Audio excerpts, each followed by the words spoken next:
राम नाम सत्य है, राम नाम सत्य है। राम नाम सत्य है, यही पहचान है शिव नगरी काशी की।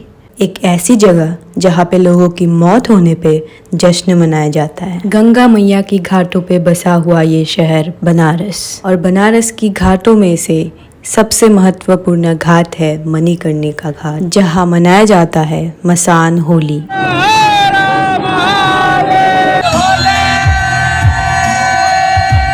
कहते हैं कि बनारस में मृत्यु होने से लोगों को मोक्ष प्राप्ति होते हैं, और शायद इसी वजह से बनारस मोक्ष नगरी के नाम से जाना जाता है। मैंने जिंदगी में कभी किसी लाश को जलते हुए नहीं देखा था, और 2-3 साल पहले तक हमारे समाज में शमशान पे औरतों का जाना मना था। आखिर कैसा फील होता होगा जब एक लाश के ऊपर दूसरी लाश जलाए जाएंगे? कौन जलाते होंगे ऐसे एक के बाद एक लाश? मन में ऐसे ही ढेर सारे सवाल लेके मैं पहुंच गई थी शिवनगरी काशी या बनारस।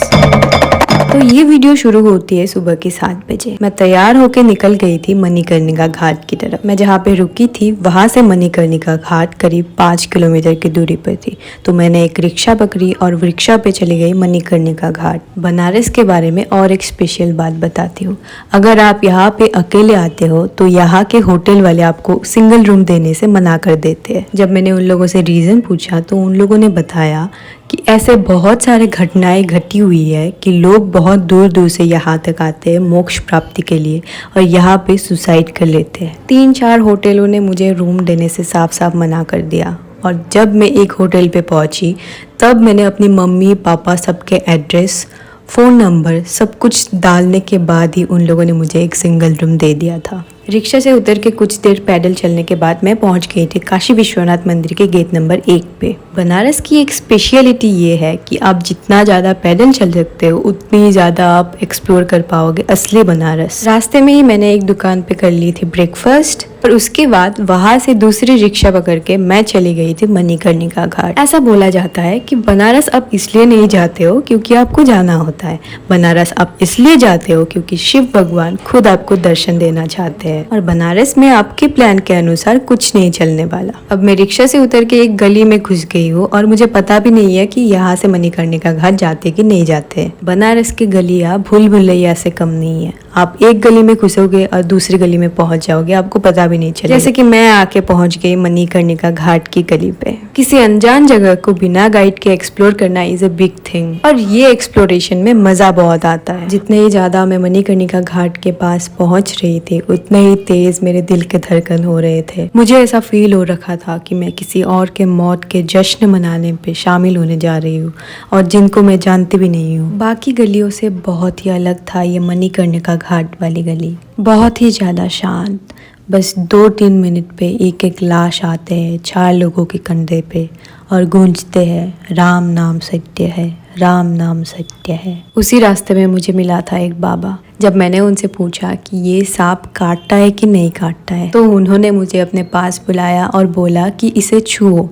मैंने ज़िंदगी में इतने करीब से सांप कभी नहीं देखा था, छुआ तो बहुत दूर की बात है। छूने के बाद भी उस सांप ने कुछ नहीं किया। वो बाबा बोल रहे थे कि ये सांप स्वयं महादेव की है। हाँ, हो भी सकता है, ये तो स्वयं महादेव की ही नगरी है। मेन रास्ते से मणिकर्णिका घाट पहुंचने के लिए इस गली से आपको 15 से 20 मिनट पैदल चलना पड़ेगा। इस घाट के नाम मणिकर्णिका कैसे पड़ा, इसके पीछे एक कहानी है। जब शिव भगवान माता पार्वती की लाश को अपने कंधों पे लेके हिमालय लेके जा रहा था, तो भगवान विष्णु ने माता पार्वती की लाश को 51 टुकड़े किए थे, और जिन जिन जगहों पर माता पार्वती के देह के एक एक अंग गिरे थे उन्हीं जगहों पर 51 शक्तिपीठ आज के दिन में स्थापना की गई थी। बोला जाता है कि माता पार्वती के कानों के झुमके यहाँ पे गिरे थे, और उसी वजह से इस जगह का नाम पड़ा Manikarnika. That means jewellery of arts. आते आते मैं पहुंच गई फाइनली मणिकर्णिका घाट। घाट की शुरुआत होती है इन लकड़ियों की दुकानों से, जहाँ से लाश जलाने के लिए रोज लकड़ी खरीदा जाता है। इस घाट के पास में ही एक और घाट है जहाँ पे लोग पूजा पाठ करते हैं, और वहां से मैंने एक बोट राइड लिया था, जहाँ पे 150 रुपया में मैंने एक सिंगल बोट बुक किया था, और नदी के थ्रू ही मैंने बनारस के इम्पोर्टेंट घाट्स उसी दिन देख लिए थे। अगर आप फर्स्ट टाइम आ रहे हो तो ये लोग आपको देख के ही 1500-2000 बोल देंगे बोट के चार्जेस, लेकिन इतना ज़्यादा नहीं लगते हैं, तो आप लोग 200 या 150 में बुक कर सकते हो।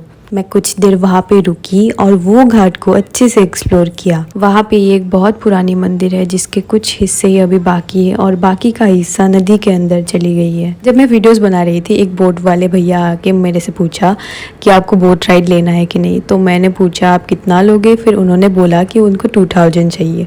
फिर बार्गेनिंग स्किल्स की वजह से मैंने 150 में वो काम निपटा लिया था और लास्ट में भैया 150 में ही मान गए। और बोट राइड के दौरान ही मैंने देखा मणिकर्णिका घाट की असली तस्वीर, जहाँ कम से कम 60 से 70 सीताएं जल रहे थे। जब मैंने भैया से बोला कि मुझे उस घाट पे उतरना है तो भैया ने साफ मना कर दिया कि उस घाट पे बोट रोकना मना है, अगर जाना है तो मंदिर के पीछे वाले गेट से चले जाओ। फिर क्या, मंदिर के पीछे वाले दरवाजे से मैं चली गई मणिकर्णिका घाट। जब मैं घाट पहुंची तो सब कुछ एकदम से बदल गया। अचानक मुझे ऐसा फील हुआ कि मैं कहाँ आ गई। मेरे साइड से केवल लाशें जा रहे हैं और इन लाशों को जलाने से पहले नदी में एक बार डुबकी लगा के लाते हैं। घाटों के पास वाले ये सारे लकड़ियों के दुकान संभालते हैं यहाँ के डूम ट्राइब, जो यहाँ के लाशें जलाने के काम भी करते हैं। आज से बहुत बहुत सालों पहले से ये लोग ये काम करते आए हैं और इन लोगों की एक तस्वीर हमें मिलते हैं मसान मूवी पे। डूम ट्राइब के कुछ लोग लकड़ियों की दुकान संभालते हैं और कुछ लोग लाशें जलाते हैं और कुछ लोग नदियों में डुबकी लगाते हैं ताकि इन लोगों को किसी जले हुए लाश के राखों में सोना या चांदी ना मिल जाए। इस घाट पे मैंने करीब 2 घंटे बिताए और इस 2 घंटे में मैंने 10 से 11 लाश को अपने आंखों के सामने जलते हुए देखा। किसी के हाथ जल रहे थे, किसी के पाँव जल रहे थे और किसी के सर जल रहे थे। सबको मौत एक ना एक दिन देखने को मिलेगा, चाहे खुद की या अपनों की। लेकिन मणिकर्णिका घाट आपको मौत को महसूस कराएगा। देश विदेश से लोग यहाँ पे आते हैं जीवन के असली अर्थ समझने के लिए, और वो है मौत। जिंदा रहते ही आप कितना कुछ भी कर लो, लेकिन मौत के बाद आपके पास कुछ नहीं बचता। आपके अपने देखते रह जाएंगे आपकी चिता को जलते हुए, लेकिन आपको ये भी पता नहीं चलेगा कि आपके चिता के सामने कोई खड़ा है भी या नहीं।